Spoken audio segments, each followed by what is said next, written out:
नमस्कार दोस्तों, स्वागत है आप लोगों का हमारे आचार्य जागेंद्र मिश्रा चैनल में। रामनवमी की हार्दिक शुभकामनाएं। रामनवमी के दिन एक चीज़ जरूर खा लेना, पूरे साल जमकर पैसा आएगा।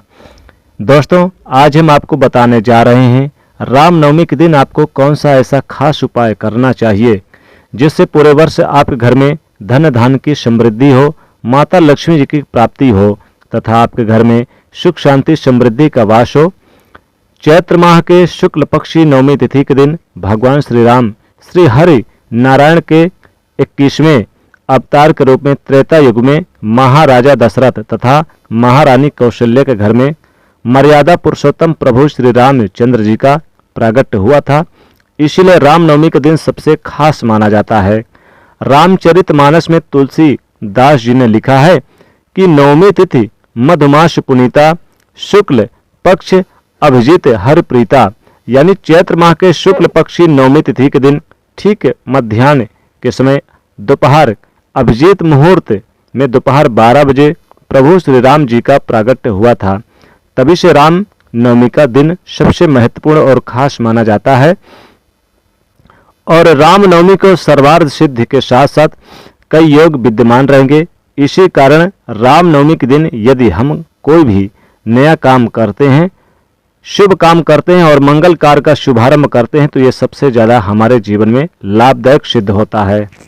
इस बार रामनवमी का जो महापर्व है वो 17 अप्रैल दिन बुधवार को है, यानी 17 अप्रैल 2024 दिन बुधवार के दिन रामनवमी मनाई जाएगी और इसी दिन नवमी तिथि भी है।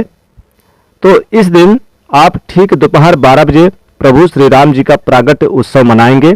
तो रामनवमी के दिन सबसे पहले सुबह जल्दी उठना चाहिए तथा स्नान आदि नित्य कर्मों से निवृत्त होकर अपने घर में देवी देवताओं का पूजन करें। उसके बाद भगवान सूर्य नारायण को जल चढ़ाएं तथा रामनवमी का व्रत करें। रामनवमी का जो व्रत होता है 3 पहर तक ही आप यानी माना जाता है कर सकते हैं। 3 पहर का अर्थ होता है कि सूर्य उदय से लेकर लगभग दोपहर 3 बजे तक, 3 बजे शाम को, यानी कि जो दोपहर और शाम के बीच का समय 3 बजे होता है, ये 3 पहर पूरे हो जाएंगे। यदि आप रामनवमी का व्रत करना चाहते हैं तो आपको 3 पहर का व्रत करने के पश्चात भोजन आदि ग्रहण कर लेना चाहिए। और यदि व्रत नहीं भी रखते हैं तो आप राम जन्मोत्सव के बाद भगवान को भोग लगाने के पश्चात भोजन आदि ग्रहण कर सकते हैं। तो रामनवमी के दिन सर्वप्रथम सुबह सभी कार्यों से निवृत्त होकर प्रभु श्री राम जी का मध्याह्न काल में विशेष पूजन अर्चन करें। प्रभु श्री राम जी का इस दिन पूजन करने के लिए उनका आवाहन किया जाता है और आवाहन के लिए उनके सामने जो है अक्षत और पुष्प चढ़ाए जाते हैं। उसके बाद प्रभु श्री राम को स्नान कराया जाता है। 4 बार प्रभु को स्नान कराएं और पाँव धुलाएं तथा उनके हाथ में जल प्रदान करें। मुख में आचमन करने के लिए उनको तीसरा जल अर्पित करें। उसके बाद चौथी बार उनको सर्वांग स्नान यानी कि पूरे प्रभु के स्वरूप के ऊपर स्नान कराएं। उसके बाद प्रभु के दूध दही शहद शक्कर घी तथा मिले पंचामृत से उन्हें चंदन के जल से स्नान कराएं, इत्र के जल से स्नान कराएं। जब भी हम किसी अन्य पदार्थ में स्नान करवाते हैं बीच बीच में शुद्ध जल से स्नान करवाएं और उसके बाद प्रभु को चंदन का अभिषेक कराएं। उसके बाद अक्षत चढ़ाएं, पुष्प माला चढ़ाएं, तुलसी पत्र चढ़ाएं और प्रभु श्री राम को अनेक प्रकार के सुगंधित इत्र आदि अर्पण करें।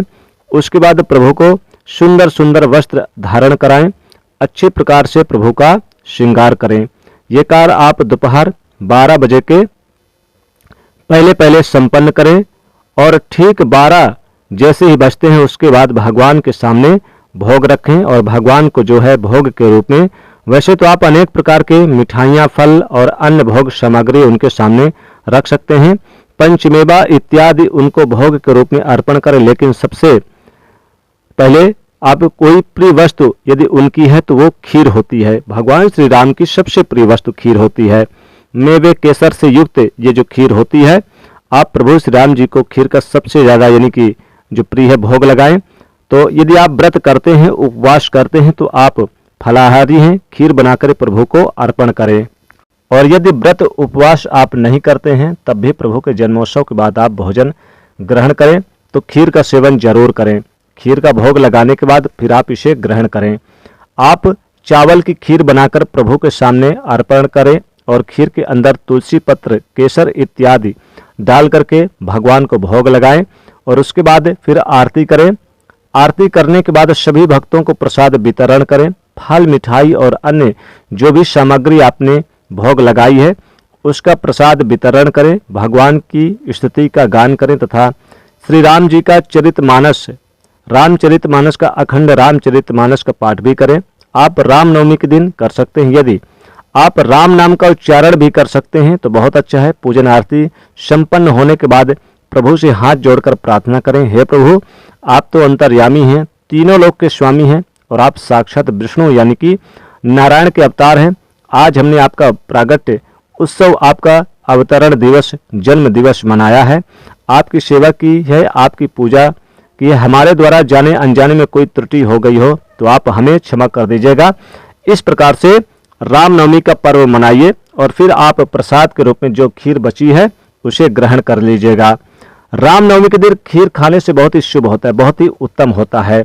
वैसे तो इस दिन आप मीठे पकवान, पूड़ी, कचौड़ी, हलवा वगैरह सब कुछ बना सकते हैं, सबका भोग लगाकर फिर इसका सेवन भी कर सकते हैं, लेकिन खीर का सेवन करने से भगवान श्री राम अत्यधिक प्रसन्न हो जाते हैं। दोस्तों, इस दिन जो भी लाल अंगूर मिल जाए तो लाल अंगूर का भी सेवन करें और हरा वाला अंगूर भी सेवन करें। फलों में सेव, केला जरूर इस दिन सेवन करें। भगवान को केला अर्पण करें। पीले जो भी फल होते हैं उन्हें भगवान को अर्पण करें और फिर आप यथा योग संभव यानी कि जो भी चीज़ें हैं उन्हें अर्पण करने के बाद फिर इसका सेवन जरूर करें। इससे आपके घर में सुख समृद्धि हमेशा बनी रहेगी। घर में धन धान के भंडार भरे रहेंगे, कभी भी धन की कमी नहीं होगी और भगवान श्री रामचंद्र जी का भी आशीर्वाद बना रहेगा। घर में सुख समृद्धि बनी रहेगी, माँ लक्ष्मी कृपा बनी रहेगी, पूरे साल धन आने के स्रोत नजर आएंगे। इस दिन आप रामनवमी के दिन तुलसी के पत्ते का भी सेवन जरूर कर लें। तुलसी के पत्ते का भोग लगाकर फिर आप इसका सेवन भी कर सकते हैं। इस दिन आप जैसे कि गुझिया बनाकर खा सकते हैं, कुशली यानी बनाकर खा सकते हैं। तो ये सारी चीज़ें आप बनाकर खाएं भगवान श्री राम जी को, जो कि बहुत ही प्रिय है। तो दोस्तों, आशा करते हैं ये वीडियो आपको अच्छी लगी होगी। वीडियो अच्छी लगी तो इसे लाइक करिएगा, शेयर करिएगा और चैनल को सब्सक्राइब करिएगा। जय श्री राम।